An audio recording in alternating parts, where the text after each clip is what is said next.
Welcome to Highly Affected by Her Surroundings, the podcast where we reveal how your environment can make or break your day. Hosted by me, Nicole Rowe, owner and lead designer at Our Nixon Interiors.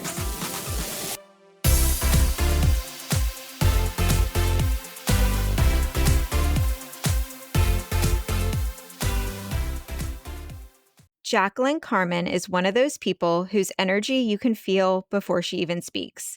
She's a multidisciplinary artist, an Ahai Energy Healer, and an astrologer whose work explores the connection between creativity, spirituality, and the spaces we inhabit. After years of trying to fit herself into the corporate world, Jaclyn walked away from burnout to build a life and career that honors her intuition and artistic gifts. Today, she helps others reconnect with their own energy through art, healing, and astrology. And I can't wait to dive into how she blends all of these worlds together. She is also my younger cousin. But Jaclyn, welcome to Highly Affected by Her Surroundings. Please tell everyone who you are, what you do, and how excited you are to be here. Yes, thank you so much for the introduction. I'm very excited to be here. Like Nicole said, I'm Jaclyn. I am an artist, I'm an astrologer, and an Ahai Energy Healer. I didn't always start in the creative and healing art space. Like she mentioned, I was in more of a corporate analytical role. And that worked for me for a little bit. I did that for over a decade. And I got to a point where I just wasn't fulfilled. I wasn't happy. I was incredibly burnt out. I had a lot of health issues. And there was a catalyst where I hopped over to the creative and healing art space, and I never turned back. So I'm an example of where you completely do a 180 pivot, and basically my entire life did a 180 pivot as well. So I'm excited to talk about that today and share it with you. Yeah, and I think it's great. So if you're watching on YouTube, Jaclyn has this high-rise buildings behind her and it's sunny skies and it's 8:30 a.m., but she's in Miami now. So let's jump back to when you were in New York City, because I think that's where that's where the burnout began. Let's kind of talk about, what did that environment feel like in New York? What did your life look like in New York? You had you had the burnout, but you also had a great life in New York. So kind of talk about that a little bit. Yeah. So I don't have any regrets at all, just to level set. But my life in New York started off being very exciting. Everything was new. I was jumping into my career. I was in my 20s. I was young. So going down the path as a young person in your 20s, you're going to make mistakes. You're going to stumble. You're not going to get a lot of sleep. At least I didn't. So, and I wasn't prioritizing my health. But as I continued on deeper in my career, there were just moments where I would almost gaslight myself, and I would say, Jaclyn, you have everything you ever wanted. You have all of the friends, you have the career, the promotions, you have the glamorous New York City vision that you always wanted. And underneath that, I wasn't feeling really fulfilled as I thought I would. And I would just toss this around. And then as time went on, I'm actually really grateful that I got burned out, because if I hadn't, I probably would have stayed in the situation. It's almost like I had to get incredibly burnt out to be like, okay, something is not right. I can't even wake up every day to go to work, or I don't look at life the same. The pandemic happened, so that kind of helped too. We were working from home. We were working from I was working from a 500 square foot apartment with a roommate and a dog. So that really helped me think of, this doesn't feel good. It was all about the feeling. And I'm grateful that I got burned out, because it really allowed me to shift, and it taught me how to actually take care of myself as well. And a quote that I really stand by is, good is the enemy of great. So if everything is good, you're never going to make a shift. I mean, I didn't. So I'm very grateful just to say that I had to experience this hard time in my life, because it was truly a catalyst for where I am now. So Miami, when I lived in New York, one of the apartments I lived in, I didn't have a window. So I lived in a 3 bedroom um, apartment with 3 roommates, including myself. So 3 total of us. And I didn't think it was a big deal. But when I would wake up, it would be dark. And then I would go to bed after work and it would be dark. So I would go weeks without experiencing daylight, which totally changed the game for me in a negative way. So now that I live in Miami, I never take for granted having windows or being in the sunshine because I would say it was a couple years without a window in my bedroom. That is wild because when we all picture New York, we grew up with the movies where it's these glamorous fashion, jobs and this, that, and the other. But the reality for so many is what you just described, a bunch of y'all crammed in undersized apartments without the amenities that are required for wellness. And I hate that it takes burnout for so many. And that quote you said, that good is the enemy. I remember being told when I was in my 20s, working a ton of hours, that it was okay to be in the gray. And I remember looking at this middle aged white man being like, I don't want to be in the gray. He's like, you have a good job. You have a stable life. Just live in this gray. You don't have to like make waves. You don't have to do anything crazy. In that moment, I'm like, I don't want to live in the gray. Like, I want something great and good for you. I hate that it started with the burnout and the windowless apartment and all of that, but it got you to kind of where you are today. And also, like, you grew up in a very small town. So it's like you moved to Florida for college, then you went back to New York City. Like, you're living all these different variations of your life, trying to figure out who you are. How do you think like growing up in the smaller community like affected this transition? Yeah, so it is so interesting to look back at all the different iterations of myself because you're right. I grew up in a really, really small town. It was only 9,000 people. So New York City is like 8 million people. So very different. I just wanted to experience an extreme, I think. I was like, I need to experience something different because in the small town, no matter where you went, you always knew people. You go to the gas station, you know who's working, you know who's getting gas. It didn't matter, the grocery store, etc., etc. So um, it basically gave me a lot of momentum and excitement to try something new. And yeah, I think it just gave me more character, becoming more well rounded. I understood different types of people because growing up, I grew up with the small town person who doesn't necessarily like to take big risks, and then I go to New York City. I'm with the people who take all of the big risks. And Miami is also its own animal as well. So it just really helped me to get to know people individually and just accept them for who they are. And I do believe because I am so well rounded, that actually helped me to accept myself as well as in my career now. So I'm an energy healer. And when I chat with people and connect with them, I can connect with them on a deep level because a lot of these things that they're going through, I can understand or I've gone through just because I have lived in different places and connected with different kinds of people. So I would say it's actually my strength leading into different iterations of myself, leaning into the transformation because my small town self is completely different than my New York City self versus my Miami self. All of those selves are very different. Which I think is a great way to look at it. Like it's literally taking these chunks and building on them and evolving. But let's circle back a little bit to the energy healing. Let's start on a broad level. What is it? What does it look like? Kind of who are your clients? What does the process look like? Really talk to us like we know nothing. Yeah, definitely. I would like to share my experience with it, and then I'll talk about the actual energy healing itself. So, I had no idea what energy healing was. I never heard of it in the corporate environment. I know we did so many wellness courses and HR stuff. I never heard of it in college. So I had never heard of it. Energy healing has been on the planet for since at least the 1900s, and most people know of energy healing as Reiki energy.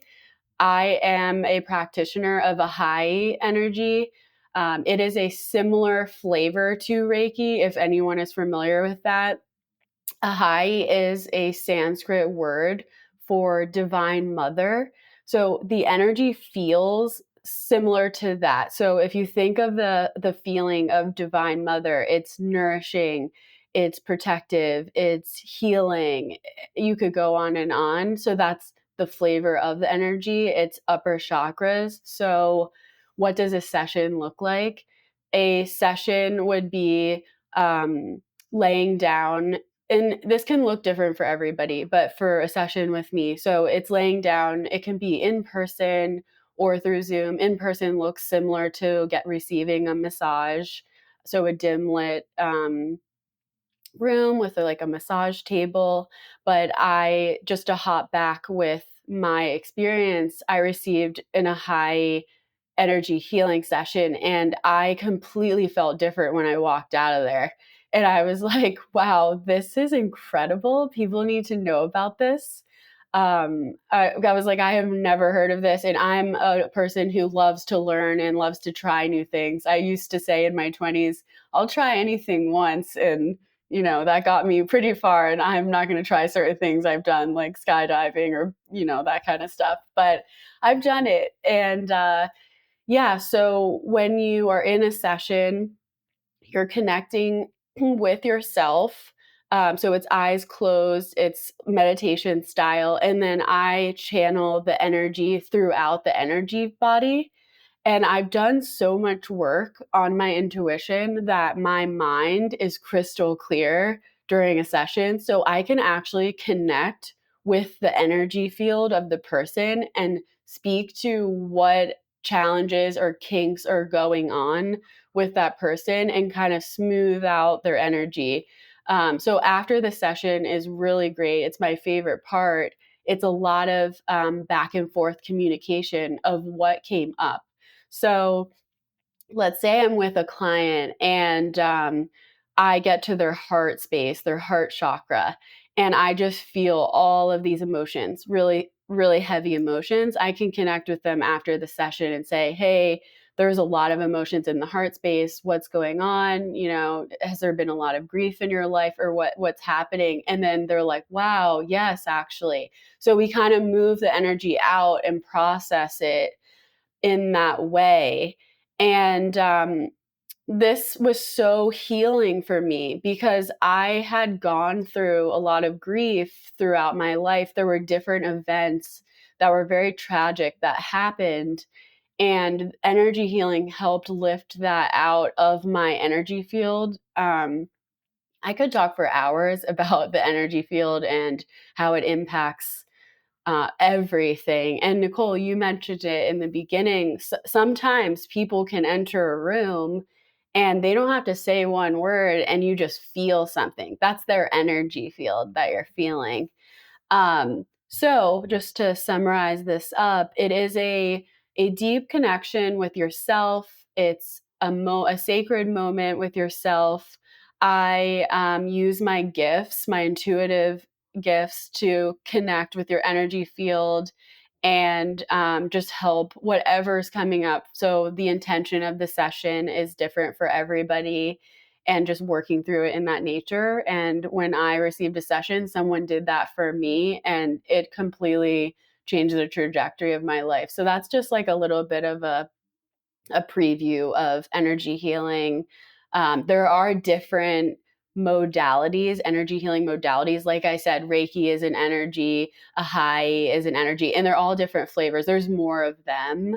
So sometimes people gravitate more toward Reiki or more toward Ahai, or there's other different ones. There's so many. So that's a quick summary of what it is in total. I love how peaceful it sounds because as someone who does meditate and someone who enjoys a sound bath and enjoys a lot of these aspects of life, but for me, I didn't realize how conversational it was. I didn't realize that you're I don't want to use the word therapist, but you are kind of having these back and forths. And that part to me is quite interesting. Yeah, yeah, and that's the way that I like to do it. I love like I mentioned, I have a lot of knowledge from all the things I've tried throughout my life and all the places I've lived. So I love connecting with people in a deep way. But yeah, I would say every single energy healing session, that practitioner had that same style as well. So I just kind of expand that out. And I would say most of the session is probably talking. But if someone had an intention of like they just want to connect with themselves, then it can flex and they can, be in more of a meditative state the entire time. No, I love that. And I know one of the things we had talked about that is another one of your strengths is reading the room. And I think reading the room in corporate life, reading the room in friendships, in dating, and all of that. But, kind of how did that open your eyes to the importance of energy in our surroundings? Because we've all been there where you walk into a room and it's almost like the life is sucked out of everyone. Yeah, so reading the room was a practice that I started really sharpening, and I'm so glad I did in my corporate career. So we were taught, and I don't think they realized they were teaching us to sharpen our intuition. But we were taught because in my job, we were always pitching something. So we were merchant in the merchandise planning role. So that was a lot of financials, and we would work with other people and we would need to move money around. So we were always at using a high dollar amount and needing to get other people on board with some sort of adjustment with a high dollar amount. So my bosses would always say, all right, read the room. If the leadership team seems open to it, then pitch it and pitch it at the right time. So you'll know it basically was like we would practice and we would look for body cues and just feeling the energy of the room. So for me, I was pretty good at it, and I didn't realize I was sharpening my intuition because I'm naturally an intuitive person. So I was pretty good at pitching things, and I would get it across the line. And it really did make a difference on what the energy was in the room. So if the energy was more open and fluid and flexible, I could get a huge project approved in a matter of seconds versus if the energy was thick and challenging and gritty, there's no chance I would get that same exact project approved. And if anything, they might tell me to never bring that project up ever again. So, which I've seen happen before. So it was very important to learn how to read the room and connect. I would connect with how I was feeling in the room. So if I was feeling tense and tight, that meant the room was feeling tense and tight. So it was like I would use my body to tell me what's going on, whereas like maybe my mind couldn't pick up those energetic cues. And money is one of the most stressful things to have in a discussion. So I can see how that stress level can instantly dictate a lot. But what are some simple ways that people can kind of tune into the energy of the room they're walking into, whether it's making a sale or having dinner with people or, like just any of these conversations we have in a daily life? Like, how can they make that energy work for them? Yes, I love this question because working with energy is such a life hack. Like I mentioned with my New York City career, I could get a huge project across the line if the energy was right. So it's using that to our advantage. So the first thing I would say is to figure out what the energy is in the room. So, like you mentioned, a dinner or a meeting with friends or something like that. So, I always ask myself, so I feel whatever I feel. So if let's say I'm feeling tense, um, I ask myself, and I ask it in my head, I say, is this tension mine? Or let's say I'm feeling sad or like melancholy. I would say, is this mine? And a lot of times I would say no. Like, what am I sad about? I'm not sad about anything. I'm just having fun, or I'm neutral, whatever it is. So then I would say, okay, that's not mine. So then I would clear that then, because I would like throw it out. And then I would say, okay, how does the room feel? And then I would say, the room actually feels kind of sad. It feels tense. So then that's my clue. So I cleared out like, the noise, the static of like, is this mine? Is it not? Because if I'm feeling like sad and I'm reading the room and it feels sad, it could be my stuff. So if the room feels sad or tense or whatever after I cleared my own emotion, that gives me a clue of what's going on. So let's say I'm meeting with friends and I'm with friends who don't like to really like share how they're feeling, or they're avoidant with emotions, which, that happens. And let's say I really want to help them. I would say, hey, how are you doing? And let's say they were like, oh, I'm doing really great. And you're like, I don't feel that. Probing, diving deeper. And that could be more of a friendship situation. So let's say it's in the workforce. You can do what I did, where it's like, okay, reading the room with your manager, let's say they're really excited and you're like, am I like super excited right now? And oh no, I'm neutral. Okay, I'm in a room and it feels really exciting.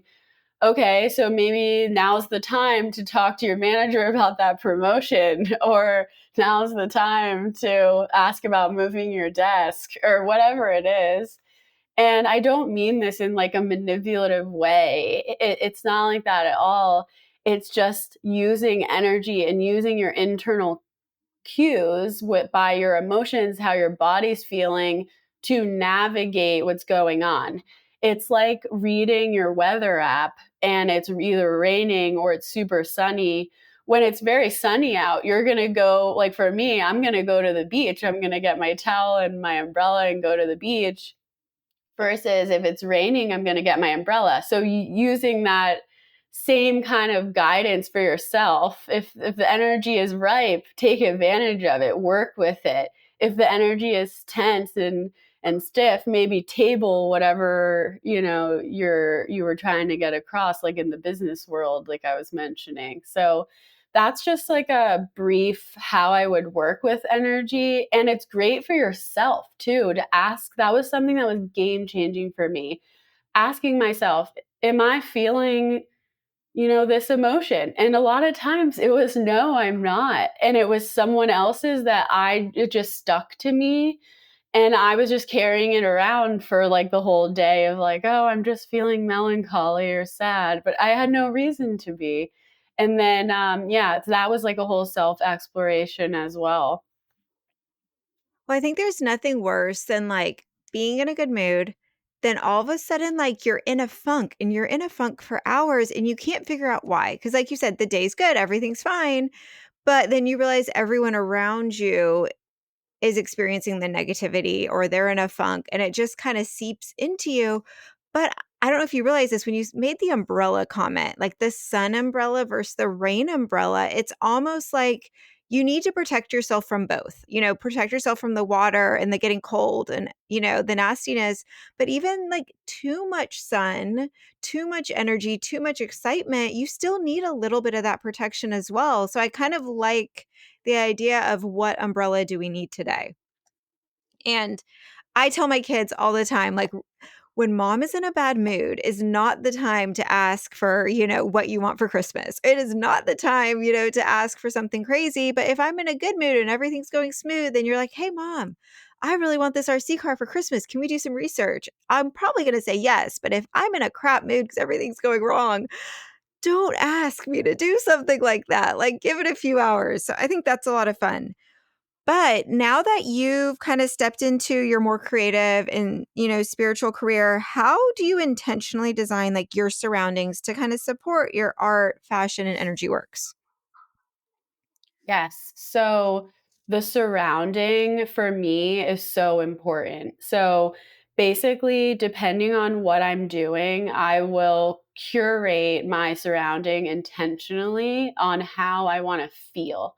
So let's say I'm creating an art piece and the theme of the artwork is divine love. Like it's just like this blissful, loving emotion. So when I'm creating that artwork, I need to make sure I'm in a space that supports this like blissful excitement, high vibe. Like I can't create it from a suffocated or I need to get this done or I don't have enough space. Like I can't create that. That doesn't make any sense because when the client or even myself, the viewer of the art is reviewing it, they're receiving the energetic transmission of the artwork. So if I'm trying to make a divine love artwork and I'm making it in like a I need to hurry up, a rushing state, that transmission is never going to come across the way that I originally wanted it. So the surroundings is so important. So one thing that I would do is it doesn't have to be like this completely complex thing. It's just tapping into what makes me feel like high vibe or what makes me feel luxurious or abundant. It could be lighting this upscale candle that I just like love the scent of, or a room spray, or buying myself a bunch of flowers and putting them in the room, and that just really shifts the energy and my mood and just like how I'm feeling. Music is really great because there's different music that is upbeat, that's exciting. So I work with different little like tokens to help me get there because I do a lot of work in like a smaller space just because of what I'm working with right now. So for me, it's like using that space and how do I transform it into the feeling that I'm trying to feel. So just hopping over to more of an energy healing perspective. So that would be, shifting the mood, shifting the energy in that room to more of relaxing, calming. So I am completely obsessed with binaural beats. That music is just coded to get the body relaxed, get the person connected. So that is incredible. And then lighting different candles and just like setting the tone. So surroundings are everything.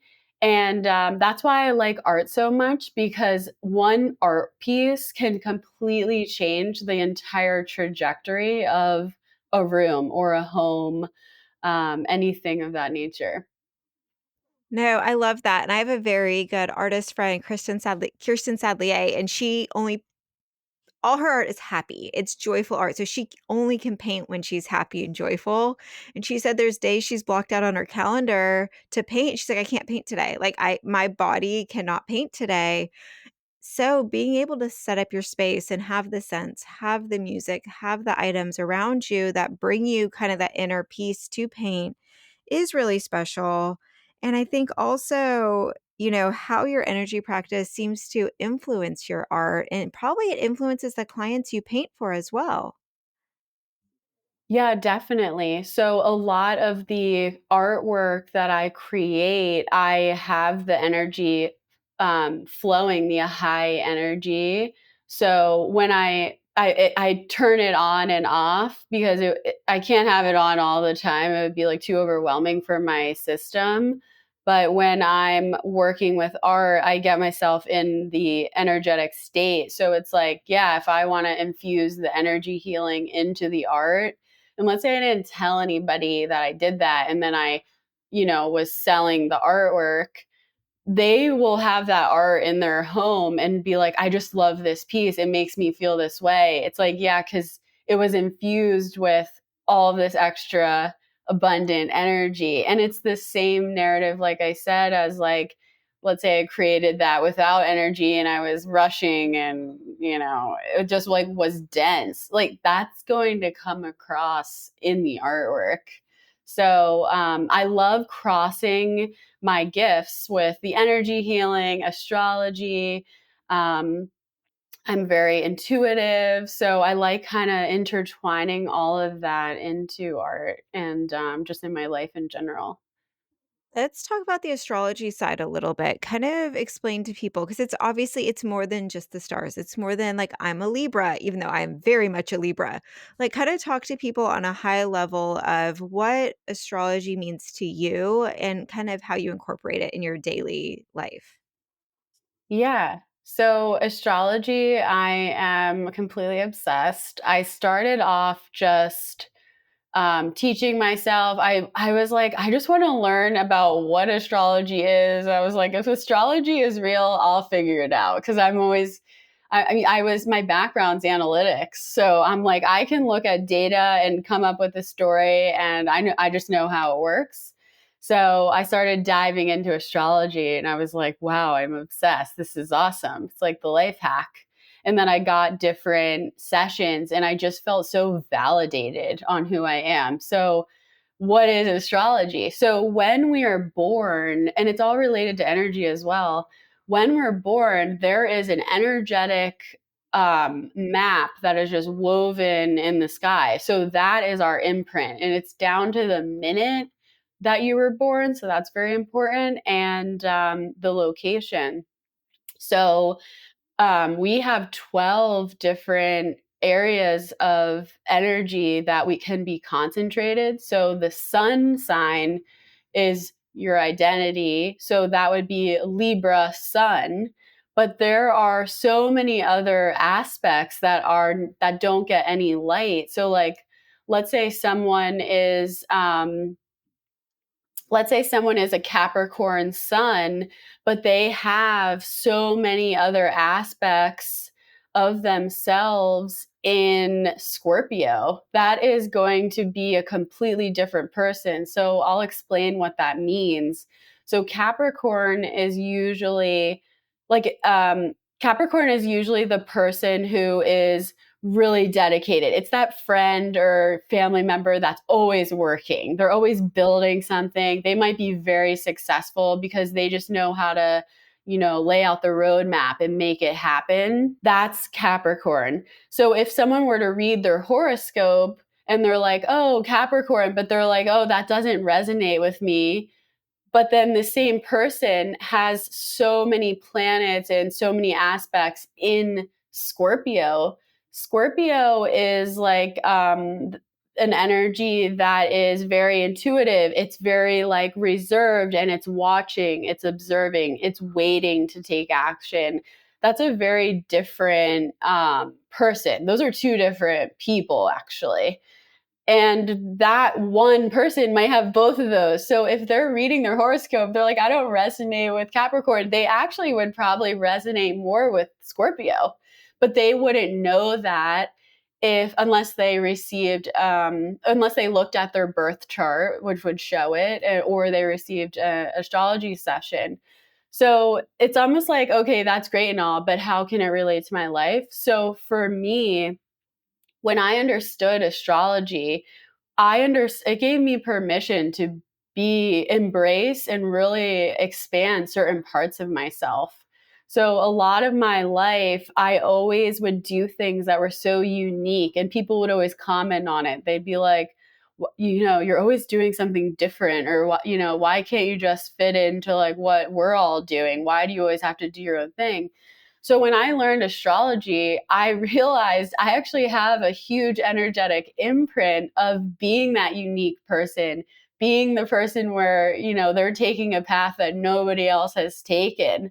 And I was like, oh, that makes so much sense. I thought I was like, weird for being so unique, but it's like, no, this is an energetic signature for me. This is a gift. So it gave me just like this profound permission to be myself. So that would be like this huge self exploration and this huge self aha of like, okay, this makes so much sense. I'm going to keep being unique. I'm going to keep doing things that nobody else is doing because it's part of my energetic composition. So the other piece of astrology is all it is an energetic weather map. So going back to that weather example, if you know that today is going to be a challenging day, a rainy day, a hurricane, versus, oh, it's going to be incredible weather where you can go outside, energetically, because that's what astrology is, the energetic weather map, you're going to take action very, very differently in your entire life. If there's a hurricane outside, so it's the same for energy because it's all nature. So there are energetic hurricanes, and a lot of times as humans, we kind of know it. We're like, what on earth is going on out there? Yeah. So whenever I look at the astrology, I'm like, oh, yeah, we're going through a really big transit right now. This is how ground yourself, or this is how you can work with the energy. Um, so I love it in two ways. One, exploring myself deeper, and I help clients do the same. And then two, I use it as a weather map of like, okay, if today is going to be an incredibly sunny day energetically, I'm going to use that and take advantage of that and shift my schedule around that. Or take action differently. So I like to use it in both of those ways.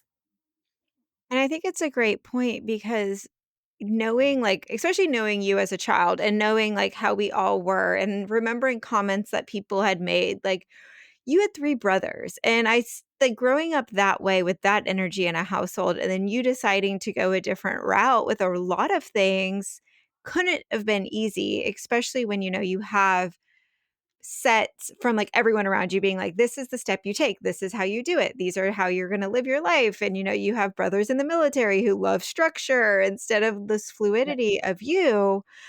But to find something that says, "This is okay. This is what you were born to do. This is how I want you to be," really has to feel good.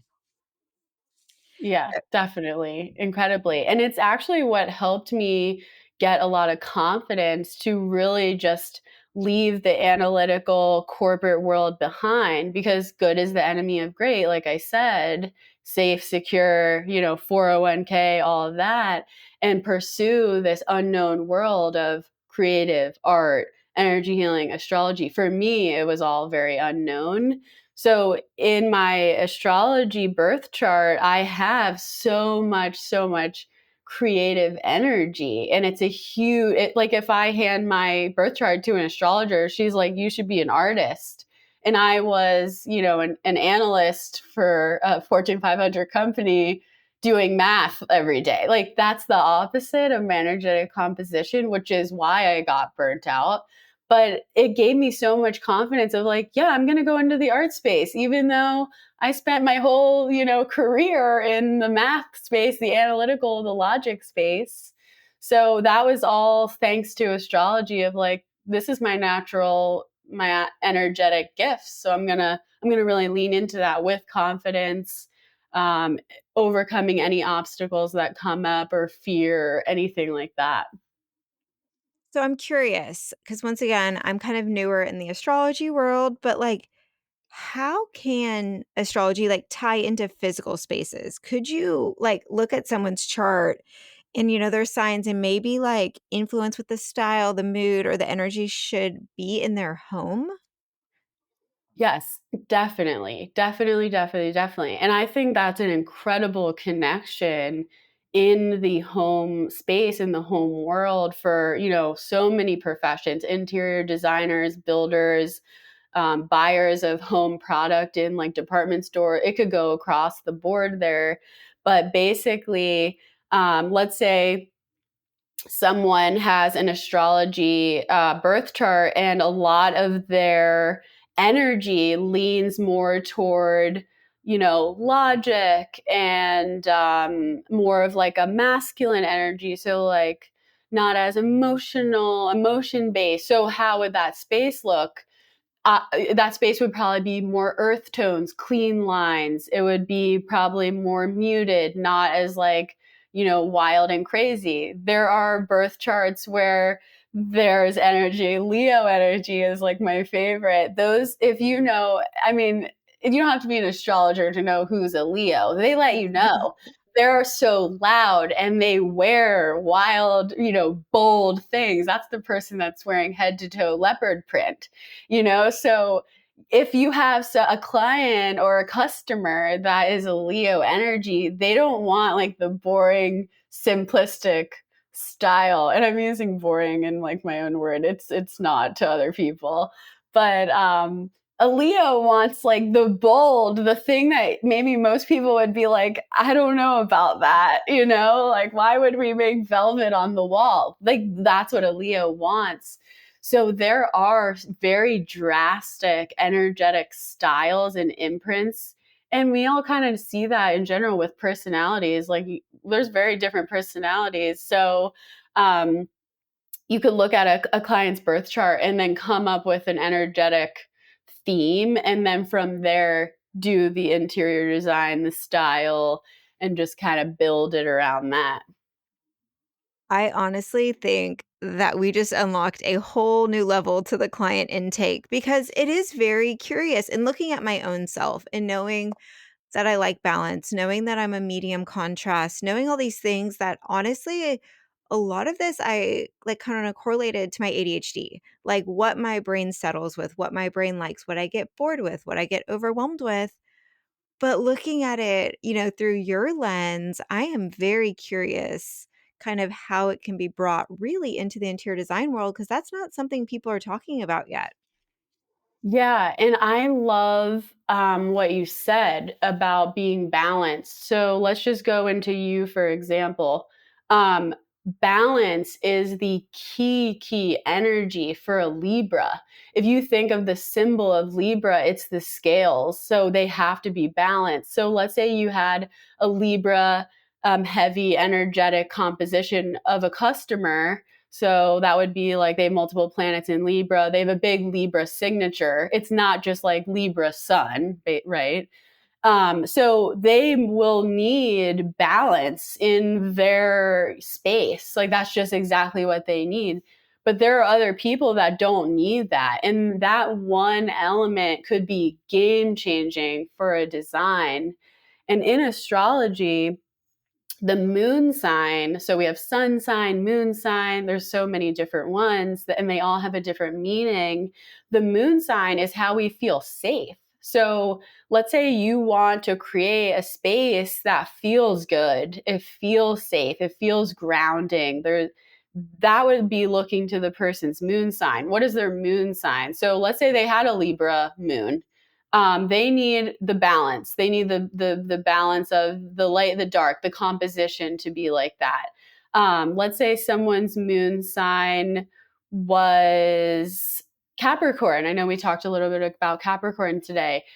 They need the earth tones. They need the clean lines. They need that muted look. Or let's say there was a Leo moon. We talked about Leo too. They need the excitement. They need something interesting. Or Aquarius. Aquarius is the unique, it's a tech energy. It's like very visionary. They need the tech looking space. They really desire that element. And you can just see how I walked through different energies and how each one of those rooms is going to be very different. The tech room or like that visionary, that futuristic look of a room is going to be completely different than the earth tone, the clean lines versus the Leo of the exciting like leopard. So each room is different. I'm kind of walking through Yeah. this home, you know? So yeah, there's a whole other realm of, no pun intended, of creativity with decorating someone's space based off of your own inherent energies. And it just pulls it out of you more. So if you're in a room where you're always balanced or in a home where you're always feeling balanced because the home was designed that way and that's how you feel safe, you're going to feel really good. Like you're going to feel really good most of the time, if not all the time, you know? So it's like these hacks energetically that can really support someone. Which is also just so wild. And I mean, say we do, all of this, husbands and spouses are different, partners, whatever, and like kind of figuring out how to merge, especially the spaces that individuals use more. but also realizing like most of my clients are founders. They're busy professionals, they're former professional athletes. Like so many of these people have such similar characteristics. And it is interesting to take it back to like what they were born, how this is, what does their chart look like? Why are they all, I mean, like you said, the Leo energy, like we know who's a Leo. Like you don't have to be into this to feel their presence when they walk in a room and what they're wearing and what their space looks like. So that is a really, really cool topic that I would love to dive into more in the future because I think it's something that hasn't been utilized yet. And I would love to learn how. But I mean, big picture wise, you have reinvented yourself multiple times and you leaned into the astrology. You really leaned into the energy healing. Kind of what advice would you give someone who maybe is still stuck in the corporate world or still stuck in something that's draining to them to kind of make these first steps? Yeah, so it could be anything. If it's draining, it's not the thing. And I think that's something I would have loved for someone to tell me because I had this belief of like, oh, it's just how it is. You just gotta, get up and do the hard thing. And you know what? Sometimes that is true. But if it goes over a span of a decade, it's not the thing. So it's like first, it's just hearing that life doesn't have to be this heavy, like just trudging through the trenches. And and the reason why I say that is because that's what I believed. That's what I thought. I was like, it doesn't get any better. This is just how it is. I got to get used to it. That's not true.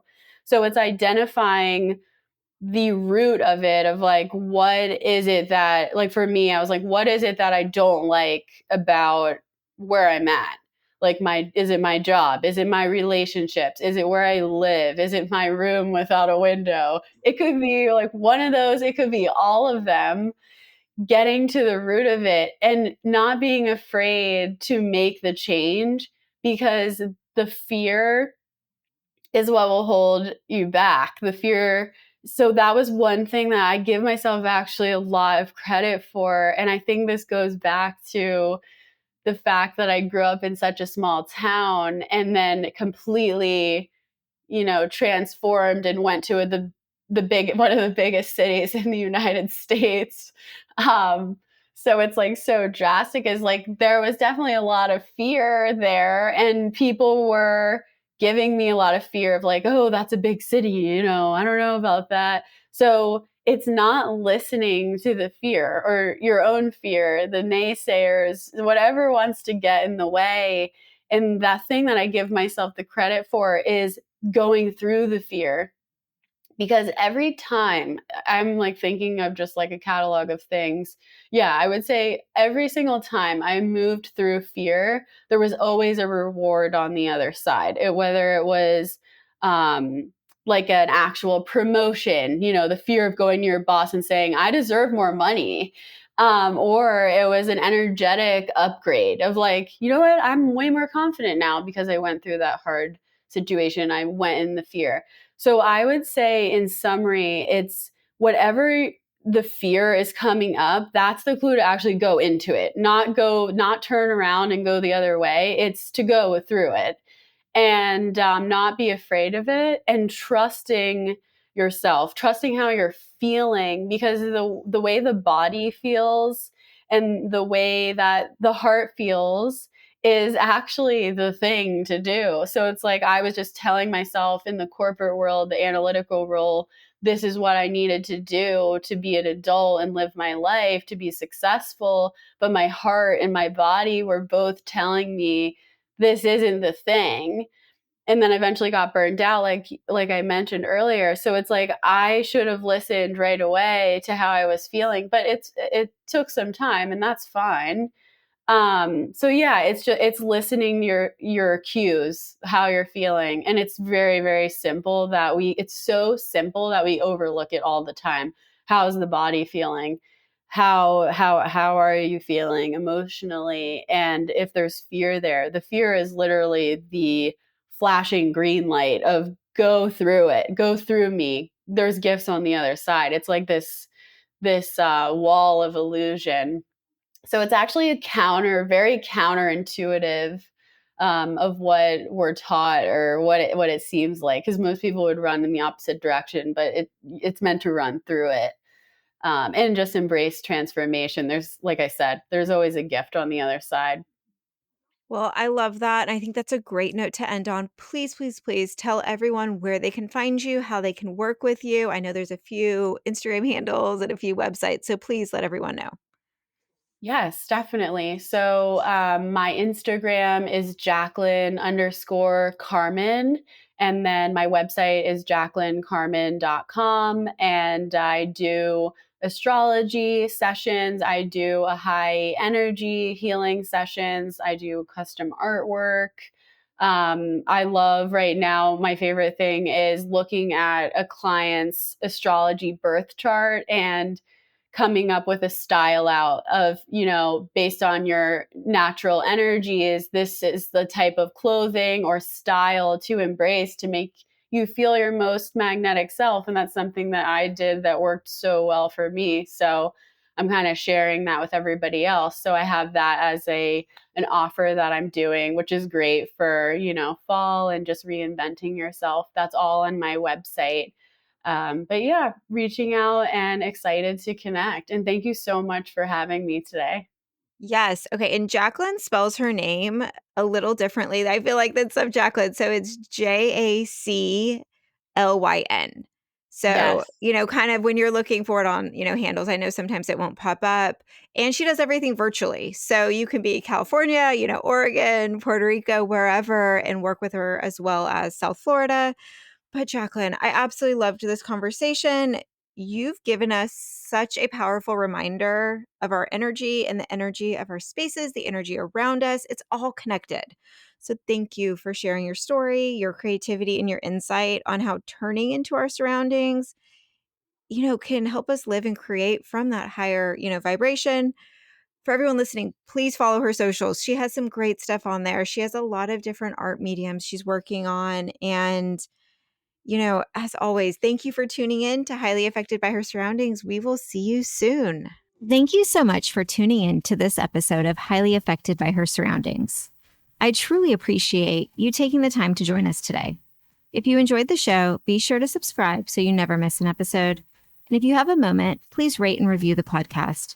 It helps others discover the show, and I'd love to hear your thoughts. For more behind the scenes content and design inspiration, follow us on social media. You can find me, Nicole, at R. Nixon Interiors and the podcast at Highly Affected by Her Surrounding. We'll be sharing updates, sneak peeks, and exclusive offers you won't want to miss. Plus, if you want a recap or more details from today's episode, you can find the show notes at rnixoninteriors.com under the Highly Affected by Her Surroundings tab. Once again, thank you for your support, and I can't wait to connect with you on social. See you next time.